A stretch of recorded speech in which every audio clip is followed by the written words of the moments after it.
양동근 코치는 특별한 어떤 장점이 없어요. 네. 본부장님이 사실 정규리그를 엄청나게 많이 하셨을 텐데 억울한 건 다 기억해요. 하루는 이상범 그때는 코치였고 감독이 진단서를 찍었어. 그러니까 농구가 너무 그때 당시엔 너무 힘들어가지고 좀 야, 김태술이가 농구가 힘들었다 그러면 다른 사람들은 더 많이 힘들었겠죠? 더 많이 힘들었지. 보고 있나?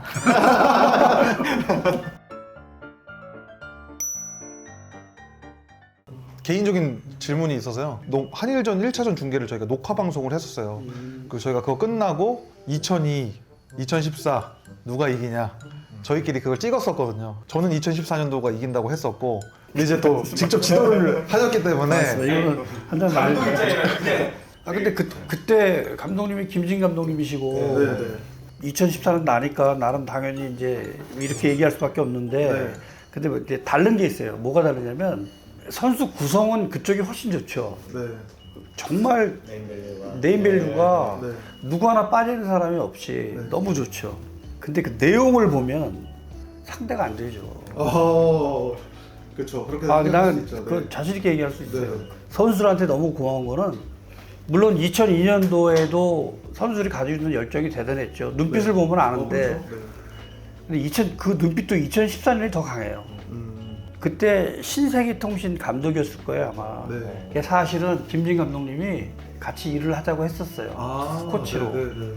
예, 처음 얘기하는 건데. 근데 제가 이제 나 팀을 맡고 있으니까 좀 어렵지 않겠습니까? 그래서 이제 제가 이제 안 했는데 부산에서 전지훈련을 했었어요. 2000년도 선수들이. 그래서 저희가 내려가서 연습 게임을 한번 한 적이 있었어요. 근데 제가 그때 연습 게임 할 때 이렇게 해갖고 어떻게 우승을 할까? 신세계 빅스란 팀하고 게임이 안 되잖아요. 그러니까 이게 슬렁 뭐 이런 식으로 이제 뭐 하고 말은 경기가 끝났는데 그러고도 우리가 많이 졌죠. 워낙 차이가 나니까. 근데 대표팀이 빅스랑 결승하는 거 아니잖아요. 아시안 게임 가서.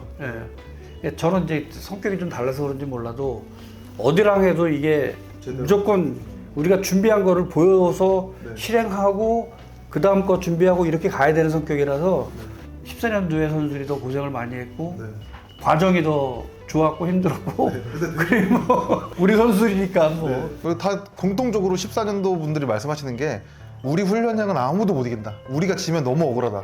이 얘기를 엄청 많이 하시거든요. 똑같이 또 얘기한 게 네임밸류가 혹시 그 얘기도 2002년도가 훨씬 하시고 높다. 선배들이 우리보다 네임은 높지만 우리의 훈련량을 이길 수가 없다. 우리는 이 연습을 이만큼 했는데 우리는 지면 안 된다 약간. 많이 봐줬는데 그건 또 다른 얘기인데 야오밍은 맞기가 쉬웠죠. 야오밍은 그 나중에 비디오 분석해 보면 알아요. 야오밍은 어디서 놀았냐면 로포스트에서 놀았어요. 맞아요. 근데 하다디는 골밑에서 놀았어요. 그 베이스 트랩을 2002년도에 했었는데 그거 하면 걔는 그 다음에 할 게 없었어요. 그러고 나서 볼을 빼주고 골밑으로 들어오면 걔가 받아먹든지 공격 리바운드 잡아서 득점을 했을 텐데 걔는 그걸 안 한 아이예요. 근데 하다디는 노는 장소가 골밑이에요. 골밑. 이건 막을 수가 없어요. 이건. 그때 야오밍은 NBA를 진출했을 때예요. 그러니까 NBA에서 충분히 농구 선수 생활을 하지 않을 때라서 어떻게 보면 선수의 경험 측면에서도 그때 야오밍이 최절정 시기가 아니었거든요. 그때 당시 하다디는 NBA를 경험을 했었고 이 아시아 무대에서 사실 거의 뭐 쥐락펴락했던 선수였기 때문에 그런 부분들이 좀 있었던 것 같고 저는 그때 1차전 했을 때 양동근 코치님께서 그 얘기를 많이 하셨어요. 야, 막아보고 싶다. 우리 한국 선수들 되게 잘하는데 내가 막아보고 싶다. 이 얘기를 엄청 많이 하셨어요. 그래서 저희가 궁금한 게 작은 정현이가 지금 이제 에이스였고 양동근 선수가 현역 선수 때 서로 맞붙었으면 얼마나 재밌었을까 이런 생각들을 저희가 했었거든요. 경력 자체는 양동근 코치님이 워낙 대단하시긴 하지만 어떤 질문인지 알겠어요. 근데 동근이는 양동근 코치는 기술적으로 뛰어나거나 특별한 어떤 장점이 없어요. 네. 장점이 없어요. 썸네일이 나왔네요. 이거는 내가 양 코치 앞에서도 여러 번 얘기한 거라서 동근이가 화를 내거나 삐지지 않을 거예요. 정현이 얘기를 먼저 하면 정현이는 거의 만들어진 선수고 동근이는 그 과정에 있는 선수고 양코치가 첫 해에 그 대학교 때는 2번을 봤었거든요. 근데 이제 1번을 시키려고 1년을 1번을 시켰는데 어느 날 2년차 때 저한테 면담을 요청해서 둘이서 그 저희 숙소 앞에 이렇게 걸을 만한 데가 있어요. 거기서 둘이 걸으면서 왜 그랬더니 정말 못하겠다고 포인트 가드를 해본 적도 없고 너무 어렵고 이걸 어떻게 해야 되는지 모르겠다고. 무슨 말인지 제가 다 알죠. 그래? 그럼 2번 해. 그랬더니 되게 좋아하는 거예요. 자기가 즐겨하는 걸 할 수 있으니까. 그렇게 하면서 다시 쓱 일본으로 밀어넣었어요. 그러던 참에 크리스 윌리엄스라는 친구를 제가 데려와서 동근이가 죽이 맞아서 이게 신나게 농구할 수 있었던 건데 정현이가 나중에 어떻게 할지 모르겠는데 동근이한테 못 따라올 수 있는 게 있어요. 이거 절대 못 따라올 수 있는 게 있어요. 경기 운영을 정말 잘해요. 정말 이타적으로 잘해요. 네, 맞아요. 그거는 배우기 쉽지 않아요. 왜 그러냐면 정현이는 득점의 맛을 봤기 때문에 그게 자기 농구가 돼야 걔는 사는 아이고 근데 동근이는 그렇지 않아요. 그러니까 자기 득점할 때를 알고 줄 때를 알고 운영할 때를 알고 이걸 알고 있는 거는 사실은 농구를 다 알고 있는 거잖아요. 예, 그 부분이 사실은 동근이를 못 이겨요. 경기 운영은 물론 가르치는 부분도 있다고 생각하지만 동훈 형 같은 거는 정말 노력을 해서 만들어진 거예요. 저는 이렇게 막 일본으로서의 어떤 경기 운영이나 이런 것들이 되게 매끄러웠던 것 같지는 않아요. 제 기억을 좀 더듬어 보자면 죄송합니다. 감히 그냥 제 생각을 말씀드리자면 아니 그게 맞아. 예. 근데 내가 수영이를 봐줄게. 그게 맞아. 근데 동훈 형이 제 기억이 맞는지 모르겠는데 그 레더 시즌이 그때 아마 어렸을 때 1위를 하셨던 걸로 제가 기억을 하는데 그러니까 저는 그게 보였어요. 와 이게 경기 운영이 그러니까 항상 필요할 때 나타나고 해야 될 때 하고 빠질 때 만들어주고 멈췄다가 뽑았다가 멈췄다가 이런 어떤 조율이 저는 그때 그게 되게 보였거든요. 그래서 말씀하신 그 부분이 이제 정현이가 그 부분까지 이제 만약에 커버가 된다면 정말 마지막 순간까지 정말 위대한 선수로 남을 수는 있겠으나 그게 아직까지는 지금은 사실 정현이 같은 경우에는 완전히 몰아주는 농구를 하고 있잖아요. 사실 농구는 5명이 하는 농구이기 때문에 내가 공을 10번에서 10번 쏘는 것보다 3번 쏘더라도 7번 만들어주면 이 3번의 임팩트가 있는 선수가 훨씬 가치가 있거든요. 근데 동훈 형은 그걸 저는 했다고 했지 그거. 네, 저는 그렇게 생각해서 아마 그 부분을 말씀을 하신 게 아닌가. 예. 이런 거지. 이상민, 김승현, 뭐 김태술 이런 천재적인 카드들이 있어요. 이건 정말 천재적인 카드들. 저 욕먹습니다. 아니 이렇게 눈 감아도 이렇게 다 보이고 이런 카드들이 있는데 동근이는 그런 카드는 아니에요. 아, 그쵸. 네.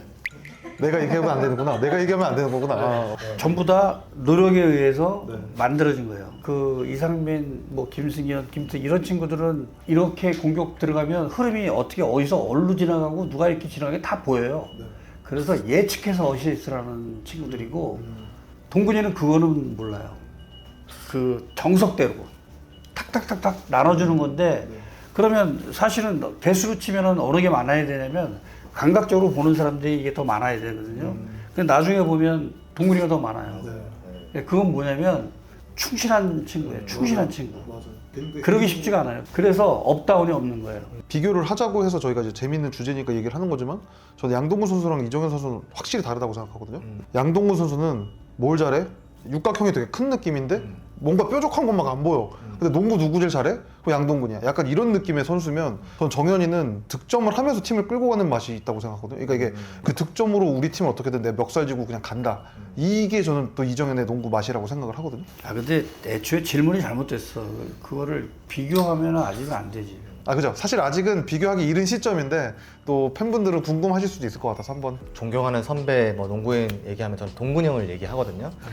뭐 말씀하신 것처럼 이제 육각형이 굉장히 커요. 근데 누가 보기에는 이제 뭐 화려하지 않고 뭔가 뾰족한 게 없어 보이는데 상대를 해본 선수들은 딱 알아요. 야 이거 안 돼. 그게 느껴져요. 이게 공격에서도 수비에서도 뭐 수비는 뭐 말할 것도 없고 뭐 공격에서도 그 동근 형이 가지고 있는 에너지가 엄청 커요. 근데 정현이는 두 선수가 최정점에서 만약에 붙었다. 정현이가 동근 형이 가지고 있는 것들을 못 가지면 저는 동근 형이 좀 더 낫지 않을까. 동근 형을 한 번도 몰빵 농구를 해본 선수가 아니에요. 그렇죠. 예.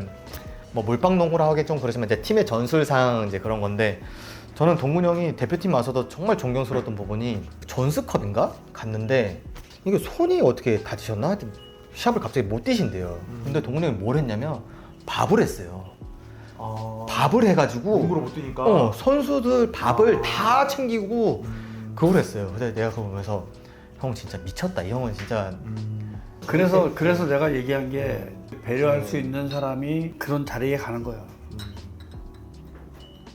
근데 제가 해설을 하잖아요. 지난 시즌보다 지난 시즌에 엄청 성장을 했어요. 그건 확실해요. 팀을 이끌거나 특히 패스의 질이 너무 좋아졌어요. 만약에 이게 계속 이슈가 된다면 정현이가 이제 앞으로 해야 될 거는 이제 팀의 리더가 돼서 이제 이끄는 능력. 이제 그게 가장 또 중요하고 또 앞서 말씀하셨지 성적. 이거 지금 다 촬영되는 거죠? 네. 그럼 정현이 하겠네.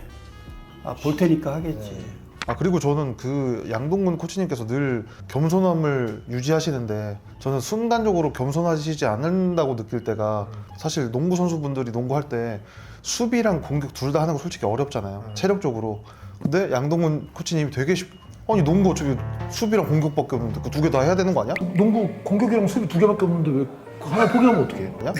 이렇게 말씀을 하신단 말이에요. 저는 그럴 때만큼은 본인의 겸손함을 좀 내려놓은 게 아닌가. 근데 제가 이제 처음 얘기하는 건데 달라요. 이 카메라가 있고 기자들이 있고 없고가 많이 다르신데 엄청 재밌고 말씀도 잘 하시고 본인의 자랑을 또 우리 선수일 때 많이 하십니다.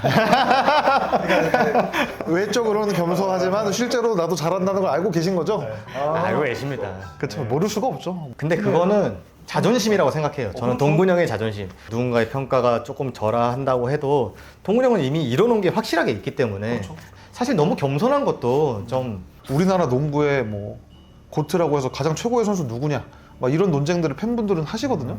근데 KBL 기준으로는 사실 양동근이에요. 무조건 우승 횟수가 제일 많거든. 근데 뭐 일각에서는 뭐 만약에 프로농구 KBL 기준으로는 뭐 서장훈도 좋은 선수였다 뭐 그런 얘기들을 하지만 결국에는 모든 이게 한 곳으로 모이는 건 그냥 양동근이다. 우승 횟수가 그냥 증명을 해버리니까. 그래서 그런 질문들이 사실은 좀 웃기잖아요. 그게 뭐 어떤 부분이라고 잘라서 이제 질문을 하면 내 답이 나오는데 통틀어서 이렇게 얘기하면은 사실은 질문 하나 또 드리고 싶은 게 요즘 최근 이제 뭐 트렌드라고 하면 포인트 가드의 어떤 붕괴라고 저는 좀 하나를 또 꼽고 싶기도 한데 필요성? 요즘 좀 많이 필요 없다라는 어떤 추세가 좀 이루어지고 있거든요. 어린 친구들도 그런 부분에서 그러니까 뭐 듀얼 네, 포인트 가드 네, 뭐 넣어야 이런 얘기 나오고 뭐 이런 네네네. 건데 뭐 예를 들어서 그때 당시에 동근이가 그런 식으로 농구를 했다고 치면 근데 지금은 이제 정현이가 이제 그런 식으로 농구를 하잖아. 재작년보다는 작년에 주는 것들이 훨씬 늘었다는 거 아니야. 그러면 그게 커버가 되는 거 아닌가? 그러니까 시간이 지나면서 경험이 쌓이면 이런 것들이 조금 더 발전돼서 이것도 하고 이것도 하고 이것도 하고 이렇게 되는 거가 되는 거지. 이거를 뭔가를 딱 정한다기보다는 NBA 봐도 그렇고 지금 리딩만 하는 카드는 나 없는 것 같은데 예를 들어서 어느 한 그 팀의 포인트 가드가 190점 돼 그 친구가 그러면 수비에 대한 이점도 있고 뭐 엄청나게 뭐 패스도 할 줄 알고 하는데 이게 없으니까 4대5 농구가 돼버리잖아. 4대5 농구가. 그러면 이건 아닌 거지. 리딩을 아무리 잘해도 저는 개인적으로 그렇게 생각해요. 이기는 방식이 예전에는 그 리딩 가드가 필요했다고 저도 생각을 하거든요. 근데 이제 최근에 수비 발전이 되고 이 선수가 공격 의지가 약하면 처지고 그냥 좁혀버리는 수비를 하니까 이 선수도 공격적으로 좀 하기를 바라는 거라고 저는 생각을 하거든요. 그러니까 트렌드 자체가 좀 더 공격적으로 하는 거를 원하는 추세라고 해야 되나요? 듀얼 가드가 훨씬 더 유리하게 가는 거고 그러니까 상대방이 지역방으로 쓰면 깨는 방법이 옛날에 잘라서 패스해라, 포스트포를 집어넣어라, 대각선 패스를 해라 뭐 이런 여러 가지 정석의 규칙들이 있었어. 근데 그게 지름길이거든. 그거는 수비가 다 셋업 된 다음에 하는 거잖아. 그러니까 제일 좋은 방법은 셋업 되기 전에 깨는 거잖아. 그러니까 상대가 지역방을 쓰면 공격을 더 빨리 해라가 이제 정석이 돼버렸거든. 그거는 지금 모르는 감독이 있을까? 그거 모르면 감독하면 안 되는 거지. 그러니까 그 정도로 이제는 바뀐 거지. 트렌드가 바뀐 거고. 그러면 리딩을 하는 가드보다는 듀얼 가드가 훨씬 더 현 농구에서는 유리한 거지. 만약에 이제 현장으로 가시면은 이제는 약간 듀얼 가드의 어떤 능력을 더 극대화시키는 포지션으로 이제 좀 당연히. 동구지가 할 때도 슛 없으면 포인트 가드가 아니다라고 내가 가르쳤거든. 선영이 대표팀에서 선영한테도 내가 얘기했었고 사실은 그때도 그랬었지. 수비가 정비되기 전에 빠르게 공격을 하는 게 현재 페이스가 빨라진 이유라고 생각을 하고 또 그런 가드 중에 한 명이 모비스에 있는 저 무빈이도 그런 가드라고 생각을 하거든요. 최근 트렌드에 조금 맞는 느낌이고 지금 이제 본부장님께서 감독을 하셨으면 저는 KBL 스타일을 만든 감독님이라는 이미지도 있는데 또 이렇게 대화를 하다 보면 생각보다 틀이 없으시거든요. 그러니까 그냥 그 선수 구성이나 내가 할 수 있는 농구를 그냥 맞춰서 하는 느낌이 저는 강하게 얘기를 들어서 의외로 뭐 리딩 가드 정통에 대한 부분보다 그냥 내가 이기기 위해서 뭘 해야 되나? 그럼 지금 트렌드가 무빈이가 좋으면 그냥 무빈이를 많이 쓰실 것 같은 저는 대화를 하면서 좀 그런 생각을 많이 하게 되거든요. 강에서 내가 지금 본부장으로 왔는데 너무 감독 얘기를 계속 하고 있는데. 아유, 아니 너무 근데 좋습니다. 이거를 네. 두 가지로 나누면 공격 상황이 좋은 쪽에서 공격 횟수를 가져가는 거 하고 확률보다는 횟수를 중요시하는 하나는 확률, 하나는 횟수. 예를 들어서 100번 공격해서 50번 성공하는 거하고 120번 공격해서 51번 성공하는 거하고 나중에 이기는 거는 51번 성공하는 게 이기거든. 근데 거기 간구하는 게 하나가 뭐냐면 내가 아까 처음에 얘기했지만 수비가 되면서 그렇게 하면 그러면 확률이 높아. 그러면 1대4 상황에서도 던져도 괜찮아. 던지라는 연습이 돼 있고 자신감 있게 던져버려 그냥 괜찮아. 그렇게 하면 확률이 높아지는 거지. 근데 그런 차이가 좀 있어. 근데 이거를 계획적으로 이걸 다 양쪽을 준비하고 하느냐 그냥 요새 뭐 이 전체가 이런 트렌드니까 뭐 또 막 가서 막 던져 뭐 이렇게 하는 거하고는 이거는 완전히 이게 달라 이거는. 굉장히 좋은 저는 좀 지적이라고 생각이 드는 게 대부분 이제 사람들이 공격에서 많이 잘하고 많이 넣고 이런 것들에 대한 열광을 좀 많이 하거든요. 근데 사실 말씀하신 것처럼 뒷받침이 되지 않으면 수비가 단단하지 않은데 어차피 내가 넣어서 못 넣어서 그럼 저 사람들도 우리 수비를 되게 헐겁게 생각하고 집어 넣는단 말이죠. 그러니까 심리적으로 선수들은 점차가 벌어질 때 어떤 느낌이냐면 내가 가서 넣어야지, 내가 만회해야 되지 이런 게 있는데 수비가 이제 단단하면 내가 못 넣어도 우리는 수비로 커버해서 다시 한번 더 많은 기회를 가진다. 그러니까 이게 굉장히 좀 큰 차이인 것 같아요. 예. 그래서 골든 스테이트 워리어스가 한참 잘 나갈 때 기본적으로 공격만 보는데 사실은 거기 밑바닥에 깔린 거는 수비 리바운드가 깔려 있어. 그게 조직적으로 깔려 있어서 그래서 그게 딱 나갈 때는 공격이 가능한 거야. 네, 그런 부분들을 좀 팬분들도 그런 부분들 보시면 되게 재밌을 것 같아요. 되게 공격 횟수를 많이 가져가는 팀이 디펜스에서는 또 어떤 역량을 발휘하는지를 보면은 굉장히 또 좋은 재미거리가 되지 않을까 이런 또 생각도 드는. 그러니까 그런 디테일에 대한 수비, 맨투맨 수비나 지역 방어나 디테일에 대한 게 굉장히 많아요. 그러니까 우리만 하는 그 디테일이 엄청나게 많아요.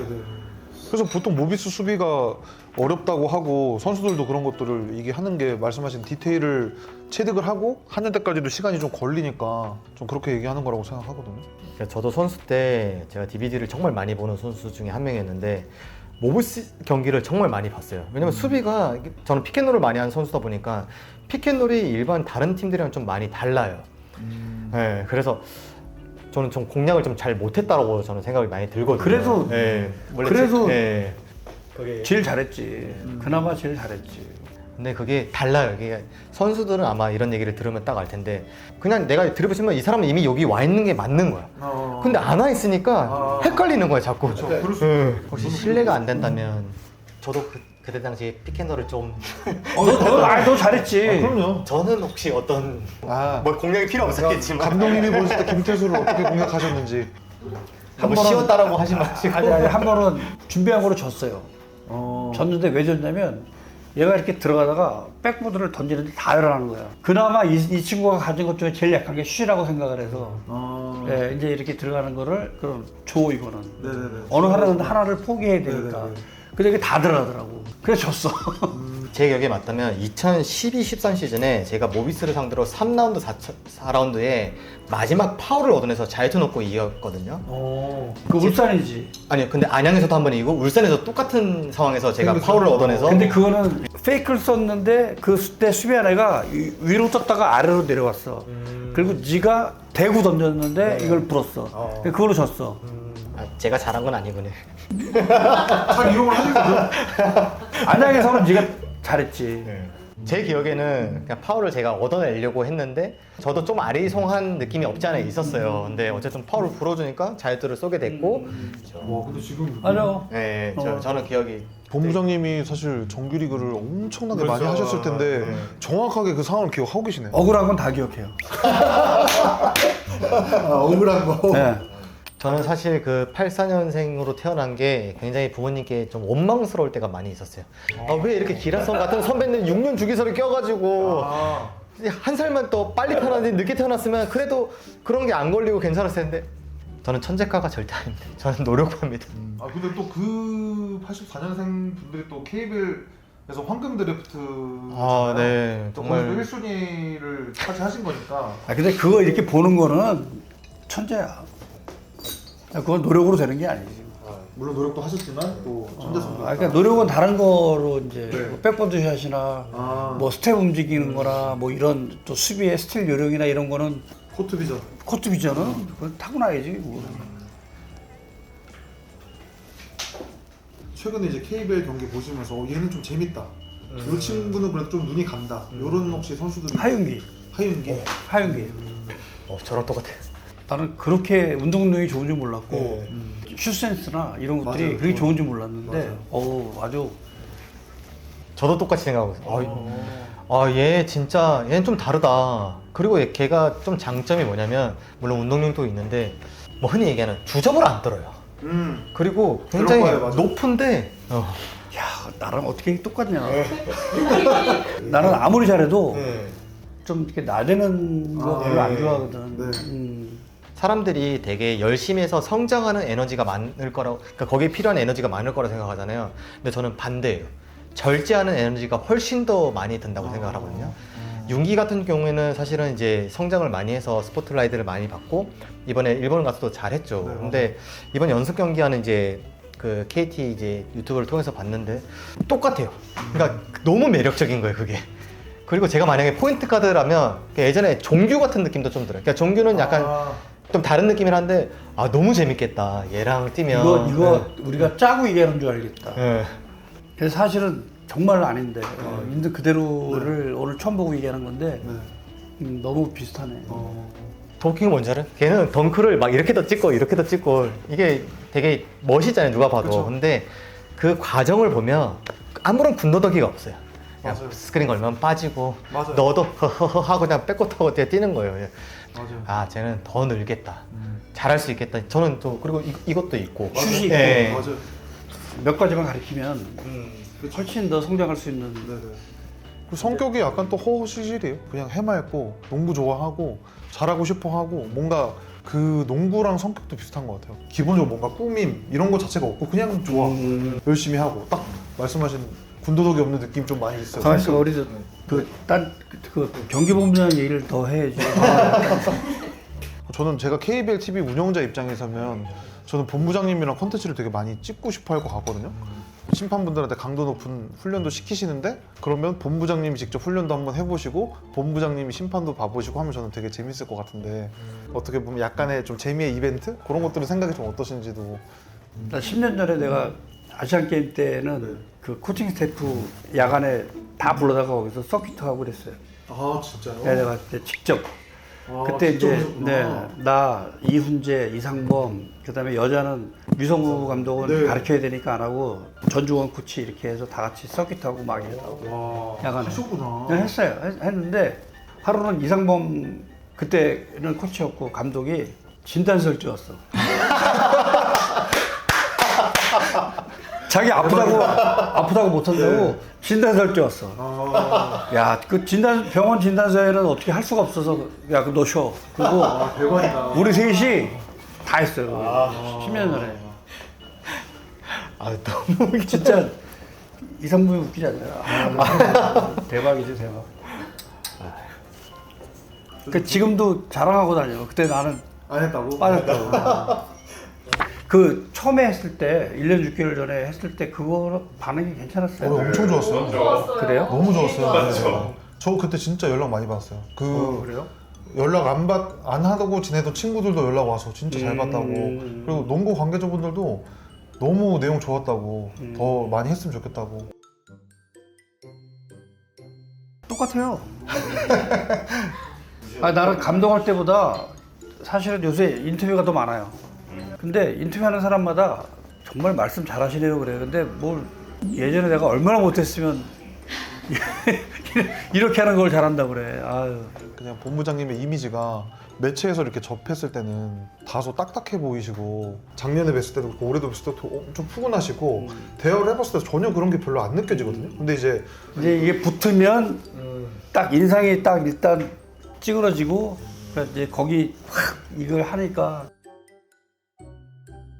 저도 그래서 좀 그 얘기 그렇게 얼마 전에 보였던 것 한번 같습니다. 해주셨죠. 예. 예. 임기가 실례지만 얼마 정도 되시죠? 3년이요. 3년? 그럼 뭐 이제 3년 뒤 아니면은 그 임기를 마치고도 이 KBL 농구는 지속이 될 거니까 좀 어떤 그림을 어떤 토양을 좀 만들고 싶으신지 그런 이야기를 마무리해 주시면 좋을 것 같아요. 어떤 성과가 있으면 그 유지를 좀 했으면 좋겠어요. 녹을 먹고 일을 하고 싶어서가 아니라 뿌리 완전히 내릴 때까지는 좀 있었으면 좋겠는데 그게 그러니까 일로만 보면 그러고 싶고 3년 끝나면 나는 이제 집으로 가야죠. 네. 뭐 개인적으로 어떤 좀 큰 그림을 하나 가지고 꾸고 있는 게 있어요. 네, 농구 안에서 네. 가지고 있는데 그래도 발을 담궜으니까 네. 개인적으로는 뭘 하나를 만들어 놓고 싶은 생각은 있어요. 예. 진짜 이 대본이 별로 필요 없는 것 같아요. 그냥 아, 그렇죠. 사실은 처음 오프닝 시작하기 전부터 이미 뭐 농구 얘기가 시작이 돼가지고 아 저는 오늘 너무 좋습니다, 진짜. 혹시 그 다행이다. 작가로 데뷔한 거 알고 계신가요? 몰라요. 책을 집필하셔가지고 그래? 네. 어떤 책? 그러니까 농구가 너무 그때 당시엔 너무 힘들어가지고 좀 사실 야, 이거 사칠물이네. 야, 김태술이가 농구가 힘들었다 그러면 다른 사람들은 더 많이 힘들었겠죠? 더 많이 힘들었지. 보고 있나? 농구를 정말 쉽게 했는데 힘 안 주고 1년 6개월 만에 또 만나 뵈서 대화 나눌 수 있어서 개인적으로 큰 영광이었고 오늘 그래도 인터뷰 하신 소감 한마디 해주시면 좋을 것 같습니다. 농구에 관련된 일을 종사하니까 언제든지 농구를 서로 누구든지 간에 이런 토의를 하면 아주 좋습니다. 그래서 이게 시즌 2인가요? 이제 두 번째죠. 아, 두 번째인가요? 유재학 본부장님 두 번째. 네, 네. 뭐 1년 6개월이면 한 번 더 할 수 있는 기회가 있네요. 그래서 아 그렇죠. 네. 네, 예. 시작이니까 네. 요 후의 얘기를 가지고 한 번 더 네네. 예, 그만둘 때쯤에 대해서 한 번 네. 더 한번 제 출연 의사를 밝혀주신 것만으로도 감사하게 생각. 그래서 중간에 한 번 더 하면 부담스럽고 예, 끝날 때쯤에 네. 이제 평가를 한번 받고 싶고 아니 저는 뭐 오늘 너무 오랜만에 또 방언 터디셔서 이제 얘기 너무 많이 하고 또 좋은 말씀 너무 많이 들어가지고 저는 그때도 너무 즐겁고 행복했거든요. 근데 오늘도 이게 농구 얘기를 이렇게 또 서슴없이 또 할 수 있고 또 들을 수 있어서 너무 좋았습니다. 앞으로 또 이런 콘텐츠가 또 많이 마련됐으면 좋겠다라는 생각이 듭니다. 근데 그 선봉장에 이제 유재학 본부장님이 이제 필드에 서서 하실 테니까 좀 많은 한국 농구를 좀 사랑해 주셨으면 좋겠다라는 생각이 좀 많이 듭니다. 네. 네. 또 오늘 사실 콘텐츠 저희 제목이 농구에 미쳐 사는 사람들이에요. 그래서 농구를 정말 좋아하는 사람들끼리 농구와 관련된 얘기를 하는 거를 저희가 좀 기획 의도로 담고 있었고 오늘도 좀 뭔가 이런 농구에 대해서 정말 진심으로 좋아하는 부분도 많이 느껴지고 어떤 부분을 좀 변화하고 싶은지 이런 얘기들을 많이 해서 정말 뜻깊었던 것 같고 임기를 마칠 때쯤에 또 다시 또 재밌게 얘기 나누면 좋을 것 같습니다. 오늘 컨텐츠 출연해 주셔서 정말 진심으로 감사드립니다. 감사합니다. 부동산 열심히 봤다고 뭐이 얘기도 들리고 뭐 다 보고 계시네요. 나보다 훨씬 나. 네. 그거 나한테 하나 보내줘. 예, 하나 보내드리겠습니다. 돈 낼게. 아예 아닙니다.